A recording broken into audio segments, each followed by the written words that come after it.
Comrade മീഡിയയുടെ English learning പ്രോഗ്രാമിലേക്ക് എല്ലാവർക്കും സ്വാഗതം. നമസ്കാരം. ഇന്ന് ഒരു കഥ ആസ്വദിക്കുവാനായിട്ട്, ഇംഗ്ലീഷ് കഥ ആസ്വദിക്കുവാനായിട്ട് നമ്മളോടൊപ്പം ക്രിസ്റ്റീന എത്തിയിട്ടുണ്ട്. ക്രിസ്റ്റീന, കഥ കേൾക്കാൻ തയ്യാറാണ്? ഈ കഥ പറയുമ്പോൾ ഓർക്കേണ്ടുന്ന ഒരു കാര്യം, ഇറ്റ് കണ്ടെയ്ൻസ് എ മെസ്സേജ്. അതിൽ ഒരു മെസ്സേജും. അപ്പോൾ ഒരു good example for A good story. ഒരു സ്റ്റോറിക്ക് ഒരുപാട് ഇൻഗ്രീഡിയൻസ് ഉണ്ട്. So many factors depend on the success of A story. Written story ആണെങ്കിലും അത് അവതരിപ്പിക്കുകയാണെങ്കിലും അതിനകത്ത് ഒരുപാട് കാര്യങ്ങളുണ്ട്. അല്ല, ഒന്ന്, ഒരു ഗ്രോണപ്സ് വായിക്കുന്ന ഒരു സ്റ്റോറിയിൽ രണ്ട് ഘടകങ്ങളുണ്ട്. അത് രണ്ടല്ല, മൂന്ന് ഘടകങ്ങളുണ്ട്. നാലാമത് ഒരു ചെറിയ സപ്പോർട്ടിംഗ് ഫാക്ടർ കൂടെ ഉണ്ട്. അതിൽ ഏറ്റവും മെയിനായിട്ട് രണ്ട് കാര്യങ്ങൾ ഡിസ്ക്രിപ്ഷൻ ആൻഡ് നറേഷൻ എന്ന് പറയും. നമ്മളെ കഥകളുണ്ട്. കുട്ടിക്കഥകളിൽ ഈ ഡിസ്ക്രിപ്ഷൻ അവോയ്ഡഡാണ്. അവർ കൊച്ചുങ്ങൾക്ക് ഈ വർണ്ണനയൊന്നും കേട്ടോണ്ടിരിക്കാൻ ക്ഷമയില്ല. അവർക്ക് കഥ കേൾക്കാനാണ് കൗതുകം. അപ്പോൾ നമ്മൾ പറയും ഒരിടത്തൊരു അപ്പൂപ്പനും അമ്മൂമ്മ ഉണ്ടായിരുന്നു എന്നൊക്കെ പറഞ്ഞുകൊണ്ട് നമ്മൾ നേരെ കഥ അങ്ങ് പോവുകയാണ്. അപ്പോൾ അമ്മയോട് പറഞ്ഞു നമുക്കിന്ന് ദോശ ഉണ്ടാക്കാം, ഇങ്ങനെയൊക്കെ പറഞ്ഞിട്ട്, അല്ലെങ്കിൽ കൊഴുക്കട്ട ഉണ്ടാക്കാം, ഇങ്ങനെ പറഞ്ഞ് പോവുകയാണ്. അതിനകത്ത് അമ്മൂമ്മ തിരിഞ്ഞു നോക്കി, തെങ്ങിൽ ഒരു കാക്ക ഇരിപ്പുണ്ടായിരുന്നു, അത് പറന്നു പോയി എന്നൊന്നും പറയുന്നില്ല ഇതിനിടയ്ക്ക്. പക്ഷേ ആനുപാതികമായിട്ട് പുട്ടിന് പീരാന്ന് പറഞ്ഞാൽ ആനുപാതികമായിട്ട് ഡിസ്ക്രിപ്ഷനോടില്ലെങ്കിൽ നമ്മുടെ ഗ്രോണപ്സ് എൻജോയ് ചെയ്യുന്ന കഥകൾക്ക് ബോറടി ഉണ്ടാകും.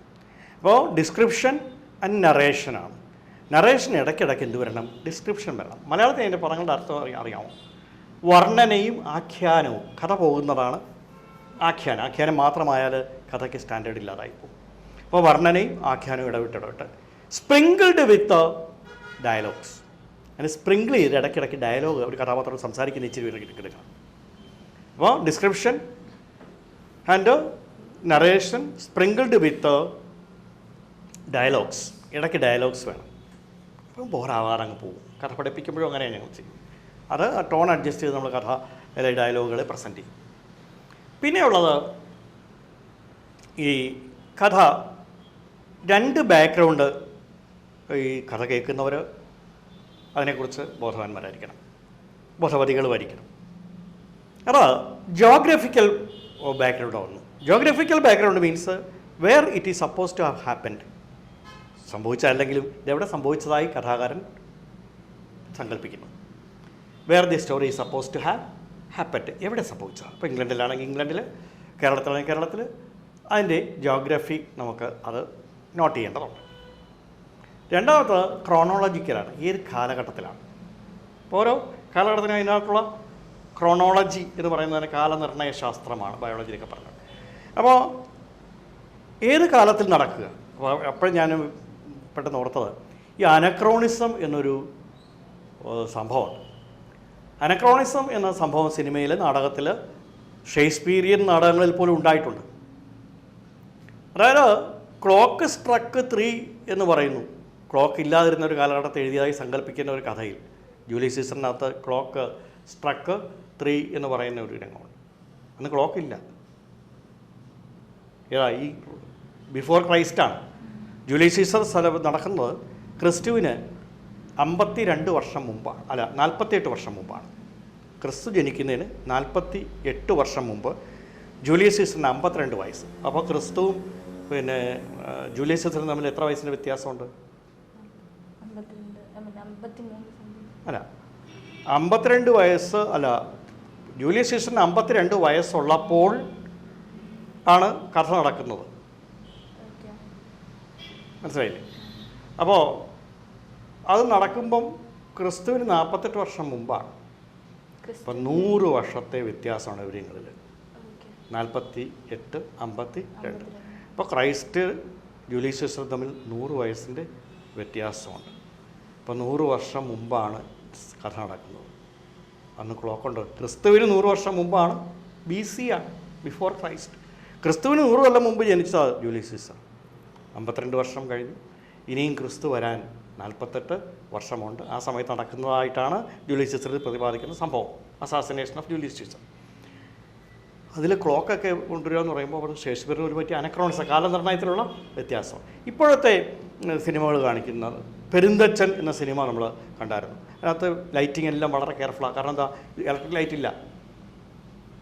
BMW കാർ ഇറങ്ങി വരുന്നതായിട്ട് കണ്ടിരുന്നെങ്കിൽ എന്ത് മോശമായിരുന്നേ. അതൊന്നുമില്ല. അപ്പോൾ കാലം ഇന്ന കാലത്തെയാണെന്ന് സങ്കല്പിച്ചിട്ടുണ്ടെങ്കിൽ അത് ഇന്ന് ചലിക്കാതെ പോവുകയാണ് ഒറിജിനാലിറ്റിക്ക് വേണ്ടത്. എല്ലാവരും ഒന്നും ശ്രദ്ധിക്കത്തില്ലെങ്കിൽ പോലും അങ്ങനെയുള്ള അനക്രോണിസം ഇൻ ഷേക്സ്പിയർ സബ്ജക്റ്റ് ഓഫ് റിസർച്ചാണ്. അതിൽ വന്നിരിക്കുക അനക്രോണിസം എന്ന് പറയുന്നത്. കാലനിർണ്ണയത്തിലുണ്ടാകുന്ന ചില വ്യതിയാനങ്ങളുണ്ട്. അക്കാലത്ത് അതില്ലാത്തത് ഇവിടെ വരുന്നു, ഇങ്ങനെ വരും. എന്തായാലും നമ്മൾ കഥയിലേക്ക് വരാം. ഇവിടെ രണ്ട് തരം ബാക്ക്ഗ്രൗണ്ട്. ഇത്രയും മതി ടെക്നിക്കലായിട്ടുള്ള തൽക്കാലം, അല്ലെങ്കിൽ ബോറാകും. കഥയിലേക്ക് വരാം നമുക്ക്. ഈ കഥ എഴുതിയ എഴുത്തുകാരൻ 19ാം നൂറ്റാണ്ടാണ്. അത്ര ഓർത്താൽ മതി ഇപ്പം, അല്ലെങ്കിൽ കഥയ്ക്ക് സമയം കിട്ടുന്നത്. നമുക്ക് പരിമിതിയുണ്ട് ഈ സ്റ്റുഡിയോയിൽ വെച്ച് കഥ പറയും. അപ്പോൾ അത് ആസ്വദിക്കുക.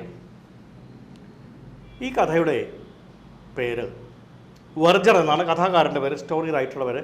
വളരെ ഫേമസ് റൈറ്റർ ഇംഗ്ലണ്ടിൽ, ഇംഗ്ലീഷ് ഭാഷയിൽ സോമർസെറ്റ് മോം എന്നാണ് അദ്ദേഹത്തിൻ്റെ പേര്. പക്ഷേ ഉച്ചാരണത്തിൽ സോമർസെറ്റ് SOMERSET MAUGHAM മൗഗാം എന്ന് എഴുതണം. സോമർസെറ്റ് മൗഗാം എന്ന് എഴുതണം. വായിക്കുമ്പോൾ മോം എന്നേ ഉള്ളൂ. ഇംഗ്ലീഷ് അങ്ങോട്ട് പ്രശ്നമുണ്ട്. ഒരു ഇറഗുലാരിറ്റി വഴി സ്പെല്ലിങ്ങും ഉച്ചാരണവും പ്രൊണൗൺസിയേഷനും തമ്മിൽ പലയിടത്തും പൊരുത്തക്കേടുള്ള ഒരു ലാംഗ്വേജാണ് ഇംഗ്ലീഷ്. എഴുതുന്നതൊന്ന് വായിക്കുന്നതൊന്ന്. അതുകൊണ്ട് ബെർണാഡ് ഷാ ഗോട്ടി എന്നെഴുതിയിട്ട്, ബെർണാഡ് ഷായ്ക്ക് 1925 ഇംഗ്ലീഷ് ഭാഷയ്ക്ക്, ഇംഗ്ലീഷ് സാഹിത്യത്തിൽ നോബൽ പ്രൈസ് കിട്ടിയതാണ്. അതായത് 1925 ഇംഗ്ലീഷ് സാഹിത്യത്തിൽ നോബൽ പ്രൈസ് കിട്ടിയത് ബെർണാഡ് ഷായ്ക്കാണ്. ഒറിജിനലി അദ്ദേഹം അയർലൻഡുകാരനാണ്. UK എന്ന് പറയുന്നത് അയർലൻഡ്, ഇംഗ്ലണ്ട്, സ്കോട്ട്ലൻഡ്, വെയിൽസ്, നാലും കൂടെ ചേർന്നാണ് യുണൈറ്റഡ് കിങ്ഡം എന്നറിയപ്പെടുന്നു. പക്ഷേ ഒറിജിനൽ ഇംഗ്ലീഷുകാരനല്ല ബെർണാഡ് ഷാ. എങ്കിലും ബെർണാഡ് ഷായ്ക്ക് നോബൽ പ്രൈസ് കിട്ടിയത് ഇംഗ്ലീഷ് സാഹിത്യത്തിലാണ്. അദ്ദേഹം എഴുതിയതും ഇംഗ്ലീഷിലാണ്. 1925 നോബൽ പ്രൈസ് കിട്ടി. അദ്ദേഹം 94 വയസ്സ് വരെ ജീവിച്ചിരുന്നു. 1856 ജനിച്ച് 1950 മരിച്ചത്. 1950 ഇദ്ദേഹം നോബൽ പ്രൈസ് കിട്ടിയപ്പോൾ ഒരു പ്രസംഗത്തിൽ അയാൾ ആദ്യം ചെയ്തത് ഇംഗ്ലീഷ് ഭാഷയെ കളിയാക്കുകയാണ്. There is no harmony between the spelling and pronunciation of English language എന്ന് പറഞ്ഞ് പുള്ളി പറഞ്ഞതാണ് GOTI. എന്താ കാര്യം എന്നറിയാമോ? ഫ സൗണ്ട് GH ഫ സൗണ്ട് നമുക്ക് ഇംഗ്ലീഷിൽ എഴുതുമ്പോൾ GH എഴുതാറുണ്ട്. ഇനഫ് എന്തുവാ സ്പെല്ലിങ്? GH അല്ലേ? ENOUGH. അപ്പോൾ ഫ എന്ന സൗണ്ട് നമുക്ക് വരുന്നത് എപ്പോഴും ഇംഗ്ലീഷുകാർ എന്ത് എഴുതും? GH എഴുതി ഫ എന്ന് ഉച്ചരിക്കാറുണ്ട്. ടഫ്, റഫ്, ഇതെല്ലാം ഫ സൗണ്ട് ഏതാണ്? GH ആണ്. അപ്പോൾ ഫിഷിൻ്റെ ഫ എടുത്തു. വിമൻ എന്ന് എഴുതുമ്പോൾ WOMEN, സിംഗുലർ വുമൺ എന്ന് പറയുമ്പോൾ WOMAN ആണ്. അവിടെ ഉ എന്ന് തന്നെയാണ് ഓയ്ക്ക് പ്രൊനൗൺസിയേഷൻ. വുമൺ, ഓയ്ക്ക് ഊ എന്ന പ്രൊനൗൺസിയേഷനാണ്.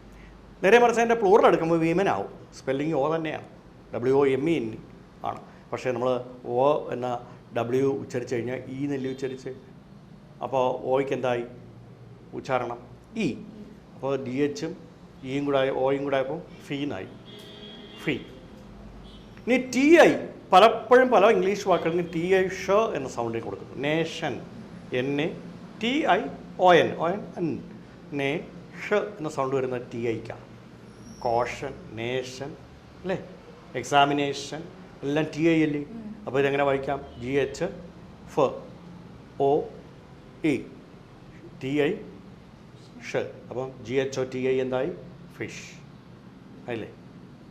GHOTI ഫിഷ് എന്ന് വായിക്കും. നമുക്കതിലേക്ക് പറഞ്ഞുകൊണ്ട് വരുന്നില്ല, ഞാൻ കഥയിലേക്ക് വരിക. എഴുത്തുകാരൻ്റെ പേര് സോമർസെറ്റ് മോം എന്നാണ്. ഇദ്ദേഹം വെർജർ എന്നൊരു കഥ എഴുതി. ഈ വെർജർ എന്ന കഥയിലെ സന്ദേശം എന്ന് പറയുന്നത് എപ്പോഴും ഈ കാലത്ത് റെലവൻ്റാണ്. നമ്മുടെ കൊറോണ കാലഘട്ടത്തിൽ റെലവൻ്റാണ്. ഏത് ജോലിയും ചെയ്ത മനസ്സോടുകൂടി ആത്മാർത്ഥമായിട്ട് ചെയ്താൽ നമുക്ക് നേടാൻ പറ്റും. ഓൺട്രപ്രണർഷിപ്പിൻ്റെ ആവശ്യകതയാണ്. എൻ്റർപ്രണർഷിപ്പ് എന്ന് എഴുതുന്നെങ്കിലും കറക്റ്റ് ഉച്ചാരണം ഓൺട്രപ്രണർഷിപ്പ് എന്നാണ്. സംരംഭത്തിൽ ഇടപെടുക. ചെറുതാകാം വലുതാകാം, നമ്മൾ ഇറങ്ങിത്തിരിച്ച് ഇപ്പോൾ ഏത് ജോലിയും ചെയ്യാൻ എല്ലാവരും തയ്യാറായേ പറ്റൂ. ശമ്പളം കിട്ടാത്ത അധ്യാപകർ ഓട്ടോ ഓടിക്കുന്നു. ഇപ്പോൾ കൂലിപ്പണിക്ക് പോകുന്നവരുണ്ട്. അതായത് അവർക്ക് ശമ്പളമായി ഇതുവരെ അംഗീകാരം കിട്ടിയിട്ടില്ല. 3-5 വർഷമായി കേരളത്തിലെ കുറേ പേര്. അതുപോലെ പലരും നമ്മൾ എന്ത് ചെയ്യണം, ഒന്നും നോക്കണ്ട, നമ്മൾ പട്ടിണി കിടക്കരുതല്ലോ. ഏത് ജോലിയും അതിനകത്ത് ലജ്ജിച്ചിട്ട് കാര്യമില്ല. നമുക്ക് ശേഷിയുണ്ടെന്നും ചെയ്യാൻ കഴിയുന്നതുമായ ഏത് ജോലിയും ചെയ്ത് ജീവിക്കാനേ ഇപ്പോൾ പറ്റുള്ളൂ. നമ്മൾ കൊറോണയ്ക്കൊപ്പം ജീവിക്കുക എന്നൊക്കെ പറയത്തില്ലേ, അതിലുള്ള ഒരു അവസ്ഥയാണ്. ഇത് അതൊന്നും അല്ല ഈ കാലഘട്ടത്തിൽ എഴുതിയല്ല. എത്രയോ വർഷങ്ങൾക്ക് മുമ്പ്, ഏതാണ്ട് 1 നൂറ്റാണ്ടോളമായി ഇത് എഴുതിയിട്ട്. അപ്പോൾ അന്നത്തെ കാലത്ത് അത് എന്തുമാത്രം പ്രസക്തി ഇപ്പോഴും ഉണ്ടെന്ന് നോക്കുക. വെർജർ എന്ന കഥയാണ് ഞാനിവിടെ പറയാൻ പോകുന്നത്. VERGER, വെർജർ. വെർജർ എന്ന വാക്കിൻ്റെ അർത്ഥം, ഇതിൻ്റെ ബാക്ക്ഗ്രൗണ്ട് ഒരു പള്ളിയിൽ നിന്നാണ് തുടങ്ങുന്നത്. വെർജർ ഇംഗ്ലണ്ടിൽ നടക്കുന്ന ആ പള്ളിയുടെ പേര് കഥയിൽ പറയുന്നുണ്ട്. സെയിൻറ്റ് പീറ്റേഴ്സ് സ്ക്വയർ നെവില്ലെ എന്നാണ്. Saint Peter's square doesn't matter, അത് കാര്യമില്ല, നമ്മൾ അത് ഓർത്താൽ മതി. വെർജറിൻ്റെ കഥയിലേക്ക് ഞാൻ വരിക, കൂടുതൽ ഡിസ്ക്രിപ്ഷന് പോകുന്നില്ല. ഇങ്ങനെ പറയുമ്പോൾ ഡിസ്ക്രിപ്ഷൻ ബോറാവും. അതുകൊണ്ട് വെർജർ എന്ന് പറയുന്നത് അതിൻ്റെ മലയാളം മീനിങ് കപ്പ്യാരെന്നാണ്. പള്ളിയിൽ അച്ഛനെ സഹായിക്കുകയും പള്ളിയിൽ സമയത്ത് ടൈം ടേബിൾ അനുസരിച്ചും മറ്റ് സംഭവങ്ങൾ ഉണ്ടാകുമ്പോഴും മണിയറച്ച് പാരിഷനൈസാരാണ് ഇടവക അംഗങ്ങളാണ് പാരിഷനൈസ്. ഇടവകയ്ക്ക് പാരിഷ് എന്ന് പറയും. ഇപ്പം അവരെ മണിയടിച്ച് വിവരമറിയിക്കുകയും അച്ഛനൊക്കെ ചില സഹായങ്ങളൊക്കെ ചെയ്തു കൊടുക്കുകയും പള്ളിപ്പറമ്പുമൊക്കെ നീറ്റായി സൂക്ഷിക്കുകയും ഒക്കെ ചെയ്യുന്ന ചുമതല ആർക്കാണ്? കപ്പ്യാർക്കാണ്. വെർജർ എന്ന് പറയുന്നതാണ് കപ്പ്യാർ. പള്ളിപ്പറമ്പ് എന്ന് പറയുന്ന ആ വാക്കിനൊരു ടെക്നിക്കൽ വേർഡുണ്ട് പള്ളിയിൽ ഉപയോഗിക്കുന്നത്. ആ വേർഡ് അറിയാമോ? ഗ്ലീബ് തന്നെ. GLEBE, ഗ്ലീബാണ് പള്ളിയോടനുബന്ധിച്ചുള്ള കോമ്പൗണ്ടിന് പ്രത്യേക വാക്കുകളുണ്ട്. അതാണ് ഗ്ലീബ്. ഒരു കാര്യം ഓർത്തിരിക്കണം, ഗ്ലീബ് എന്നാണ് പറയുന്നത്. ഈ വെർജർ എന്ന കപ്പ്യാർ എന്ന വാക്കിന് മറ്റൊരു അർത്ഥമുണ്ട്, മറ്റൊരു വേർഡുണ്ട്. കപ്പ്യാർക്ക് അർത്ഥമില്ല. കപ്പ്യാർ എന്ന് ഇംഗ്ലീഷ് വേറൊരു വാക്കിലും പറയാറുണ്ട്. സാധാരണ അത് ആൾക്കാർ ഉപയോഗിക്കുന്നത്. സെക്സ്റ്റൺ എന്നാണ്. SEXTON, സെക്സ്റ്റൺ. സെക്സ്റ്റൺ എന്ന് പറഞ്ഞാൽ ഈ കപ്പ്യാർ ഉദ്യോഗമാണ്. എന്നാൽ അച്ഛൻ്റെ ചില വലിയ പള്ളികളിലൊക്കെ മെയിൻ ഒരു അച്ഛൻ കാണും. ചിലപ്പോൾ വേറൊരു അച്ഛൻ തന്നെ അച്ഛൻ്റെ ഒരു അസിസ്റ്റൻ്റ് അച്ഛനായിട്ട് ഒരു അപ്പോയിൻമെൻ്റ് ഉണ്ട്. ആ അപ്പോയിൻമെൻറ്റ് കുറേറ്റ് എന്നാണ് പറയുന്നത്. CURATE, കുറേറ്റ് എന്ന്. നമ്മുടെ പള്ളികളിലൊന്നും അങ്ങനെ ഇല്ല. കുറേറ്റ് വിദേശ രാജ്യങ്ങളിലൊക്കെ ചിലത്ത് കുറേറ്റ് ഉണ്ട്.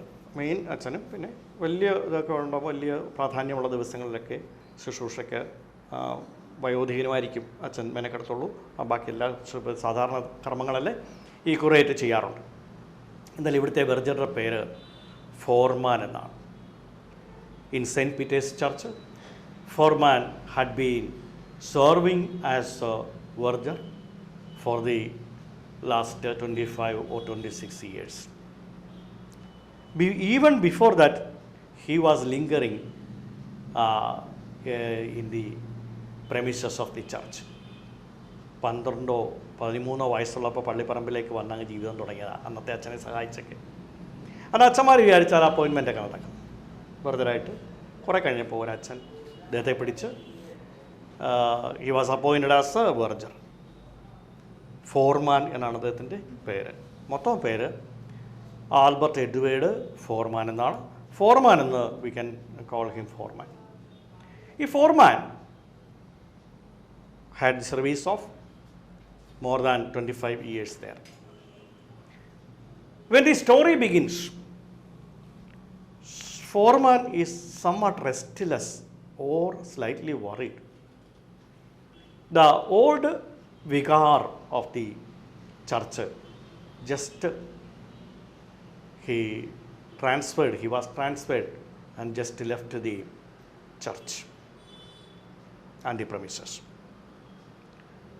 He was very close to foreman.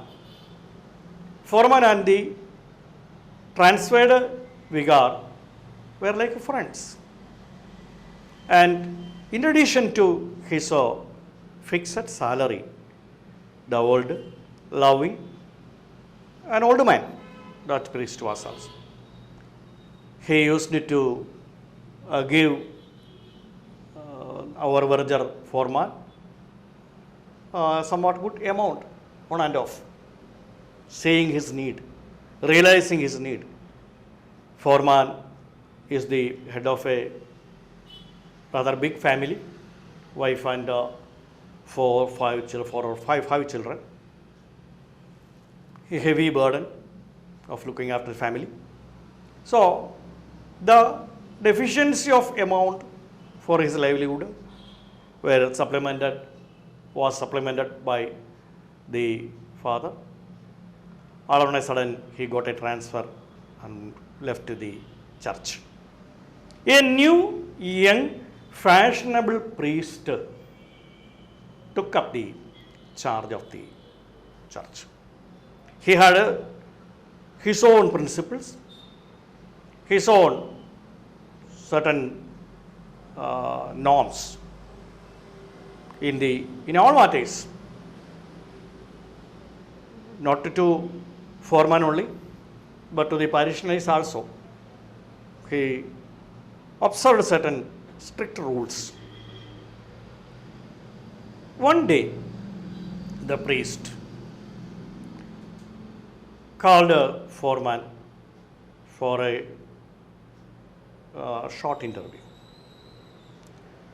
and entrusted him a job of noting down the daily activities, like a diary.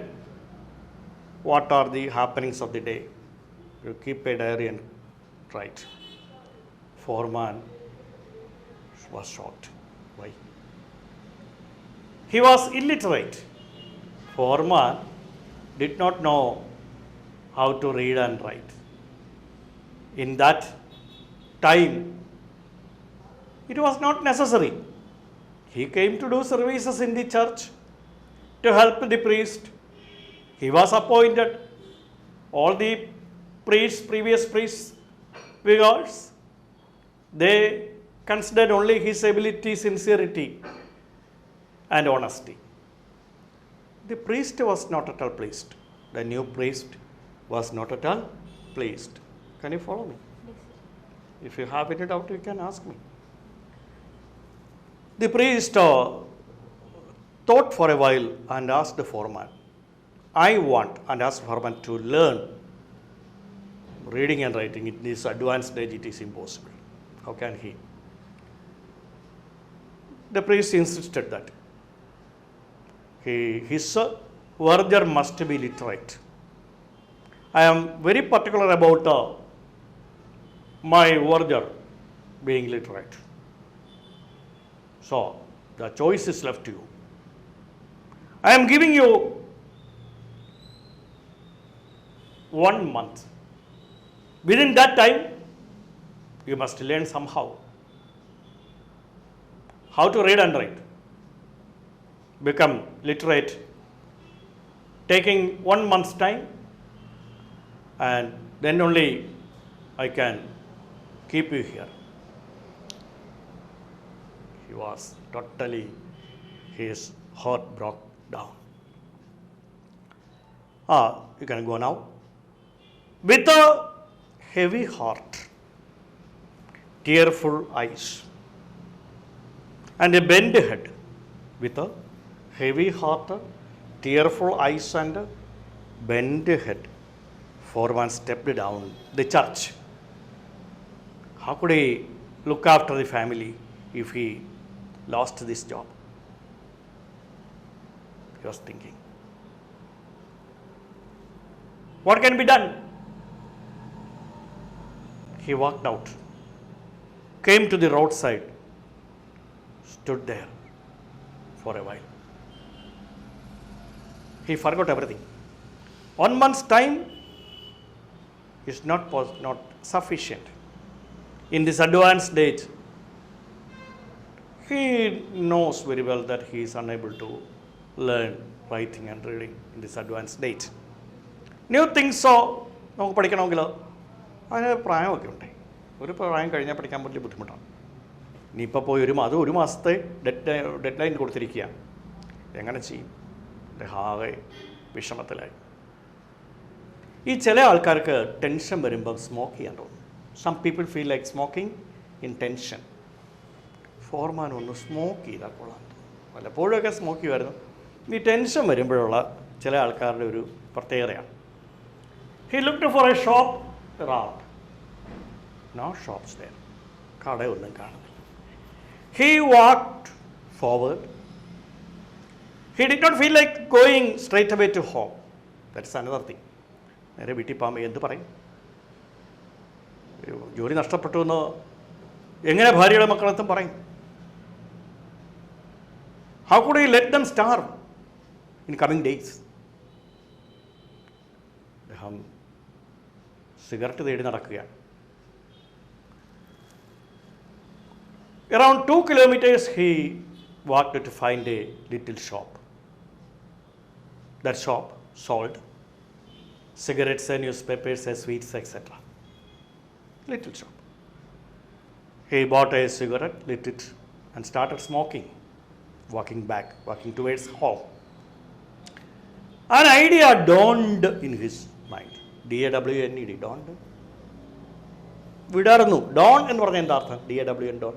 ഒരു പ്രഭാതം പൊട്ടി വിടരുന്നു എന്ന് പറയുന്നതിൻ്റെ അത് വെർബായിട്ട് അങ്ങ് ഉപയോഗിച്ചു. ഡോൺഡ് ഇൻ ഹിസ് ഹാർട്ട്. അൻ ഐഡിയ ഡോൺഡ് ഇൻ ഹിസ് ഹാർട്ട്. ഹൃദയത്തിലൊരു ആശയം ഇങ്ങനെ വിടർന്നു. Why can't I open a shop? Little shop near the church. പള്ളിയുടെ അടുത്ത് ഒരു കൊച്ചു കട തുടങ്ങിയാൽ എന്താ എന്നുള്ള ഒരു തോന്നൽ. പക്ഷെ അതിന് അല്പ പൈസ വേണം. ഫോർമാൻ, because of his behavior and character, he had a lot of well-wishers and friends among the parishioners. Parishioners നമ്മൾ പറഞ്ഞില്ലേ? ക്രിസ്ത്യൻ ഇടവക അംഗങ്ങളാണ്. പാരിഷ് ഇടവക. ഈ പാരിഷൻസിൽ ഒരുപാട് പേര് ഫോർമാനെ ഇഷ്ടപ്പെടുന്നവർ, സ്നേഹിക്കുന്നവരുണ്ട്. ഒരാവശ്യത്തിനും ഇതുവരെ so far Forman never approached them. അവരൊന്നും സമീപിച്ചിട്ട് ഇപ്പോൾ ആവശ്യമാണ്, ജീവിക്കണം, എനിക്കല്ല എൻ്റെ കുഞ്ഞുങ്ങൾക്ക് ജീവിക്കണം. Forman approached that day itself. Forman approached some of them. Forman is a name, FORMAN. അങ്ങനെ ജോലിയുണ്ട് ഫോർമാൻ, KSRTCയിലൊക്കെ ഫോർമാനുണ്ട്. അതല്ല, അയാളുടെ പേരാണ് Forman. Forman approached somewhat wealthy, affluent. Wealthy എന്നുള്ളതിന് മറ്റൊരു വാക്കാണ് affluent parishioners. They readily agreed to lend him the sufficient amount. അവരെല്ലാം കൂടെ ചേർന്ന ഒരു എമൗണ്ടൊക്കെ എടുത്ത് ഫോർമാനെ ഏൽപ്പിച്ചു. തുടർന്നുള്ള ദിവസങ്ങൾ പെട്ടെന്നാണ് പോകുന്നത്. Within a few days, foreman set up a shop there. Main articles were cigarettes, newspapers, sweets. After 2 months, he was very careful in spending. He got some money. With that money, he opened one more shop and entrusted his relative. A relative of his was given a chance. He also started that, but under the control of our foreman. Within 1 year, foreman became the owner of a series of shops in that area. Also, with the money he earned with hard work and neat transactions, he purchased the land also. Within 2 years, foreman left his rented building and bought a new house and a homestead. Homestead അറിയാം, HOMESTED, വീടും പറമ്പും. Homestead. നമ്മുടെ മുറ്റത്തിന് മാത്രമേ നമ്മൾ എന്ത് പറയുള്ളൂ? Courtyard. COURTYARD. കൃഷിയൊക്കെ ചെയ്യാൻ പറ്റുന്ന ഇടം കൂടെ ഉണ്ട്. അതിന് പറമ്പെന്നാണ് നമ്മൾ പറയുന്നത്. അതിന് ഇംഗ്ലീഷിൽ HOMESTEAD, ഹോംസ്റ്റെഡ് എന്നാണ് പറയുന്നത്. ഹോംസ്റ്റെഡ് വാങ്ങിച്ചു. വൈഫിനും കുട്ടികൾക്കും ഒന്നും ചുമ്മാ ഇരിക്കേണ്ട, എല്ലാവരും ഓരോ ജോലിയായിട്ട് അത്യാവശ്യം ഒരാൾ മാത്രം ചെയ്താൽ നോക്കുക. അങ്ങനെ Forman became a rich man within 3 years. കടകളൊക്കെ അങ്ങ് വലുതായി. Forman became the owner of some shopping complex like establishments. ഭയങ്കര പണക്കാരൻ. Forman naturally he started account in a bank. അപ്പോൾ ബാങ്കിൽ അക്കൗണ്ടൊക്കെ തുടങ്ങി. ഒരു 6-7 വർഷമായി. ചോദിക്കണം, ഏജൊന്നും പ്രശ്നമല്ല എൻ്റർപ്രണർഷിപ്പിന്. എന്തുമാത്രം ആ വേ ഔട്ട് കിട്ടിയത്. Where there is a will there is a way. എനിക്ക് ജീവിക്കണം എന്ന് തോന്നിയത് കൊണ്ടാണ്. So bank manager on examining the records in the bank was puzzled to see the huge amount of a man deposited here, a huge amount of a customer, foreman, the biggest depositor of the bank. He was shocked to see that amount. Naturally, rich people always tend to befriend with the rich people. Bank manager is also rich. അതിനകത്ത് അവിടെ ഒരു sarcasm അല്ലെങ്കിൽ ഒരു satire ഉണ്ട്. ആക്ഷേപം പണക്കാരെപ്പോഴും പണക്കാരോട് കൂടി മാത്രമേ ചങ്ങാത്തം ഇഷ്ടപ്പെടുകയുള്ളൂ അല്ലേ? ഈ അഗ്നിയെക്കുറിച്ച് പറയാം. അഗ്നി വഹനെ എന്ന് സംസ്കൃതത്തിൽ പറയുന്നു. വനത്തെ ദഹിപ്പിക്കുന്ന അഗ്നി വലിയ തീ ആയതുകൊണ്ട് അതിന് കാറ്റ് കൂട്ടുകാരനാവും, അതിനോളി കത്തിക്കും. ആ കാറ്റിനുള്ള കാറ്റിൻ്റെ ഇമ്പാർഷ്യാലിറ്റി നോക്കണം. നമ്മൾ കൊച്ചൊരു ഇപ്പോൾ ഇലക്ട്രിസിറ്റിയൊക്കെ വരുന്നതിന് മുമ്പ് നമ്മുടെ കുടിയിൽ കാണും ഒരു കൊച്ച് അന്തിത്തിരി കത്തിച്ച് വെച്ചാൽ ഈ കാറ്റ് വന്ന് അത് ഊതിക്കെടുത്തുമെന്നാണ്. വനാനി ദഹതോ വഹനെ അഗ്നി സഖ ഭവതി മാരുതാഹ, മാരുതൻ കാറ്റ് സഖാവാകുന്നു, കൂട്ടുകാരനാകുന്നു. സ ഏവ ദീപനാശായാം, ഏവം കേവലം ആ ദീപത്തെ നശിപ്പിക്കുന്നവൻ തന്നെ. കൃഷയെ കസ്യാസ്തി സൗഹൃദം, കൃഷനോട് എളിയവനോട്, കൃഷഗാത്രം എന്നൊക്കെ കിട്ടില്ലേ, എളിയവനോട് ചെറിയവനോട് കസ്യാസ്തി മീൻസ് ആർക്കുണ്ട്, എളിയവനോട് ആർക്കുണ്ട് സൗഹൃദം. കൃഷയെ കസ്യാസ്തി സൗഹൃദം. ബാങ്ക് മാനേജർ സാധാരണ നമ്മളെയൊക്കെ മാനേജർമാരെ നീ ഓടിച്ചിട്ട് പിടിച്ച് ഡെപ്പോസിറ്റ് ചെയ്യിപ്പിക്കും ടാർഗറ്റ് കൂട്ടാൻ. പക്ഷേ ഇവിടെ ഈ ബാങ്ക് മാനേജർ ഫോർമാൻ്റെ ആ ഒരു പ്രീതി പിടിച്ചു പറ്റാൻ ഒരു ഗുഡ് ഐഡിയ മനസ്സിൽ കണ്ടു. ഫോർമാനെ ബാങ്കിലേക്ക് ക്ഷണിച്ചു വരുത്തി, ഭയങ്കര സൽക്കാരം ചായയും ഒക്കെ വരുത്തി. ഫോർമാനോട് പറഞ്ഞു, നിങ്ങളെ സഹായിക്കാൻ വേണ്ടി ഞാൻ വിളിച്ചതാണെന്ന് പറഞ്ഞു. അവർ നിങ്ങളുടെ സംഭാഷണം അവിടെ നമുക്ക് അടുത്ത ക്ലാസ്സിൽ പറയാം. ഈ എപ്പിസോഡ് ഇവിടെ അവസാനിക്കുന്നു. എല്ലാവർക്കും നമസ്കാരം.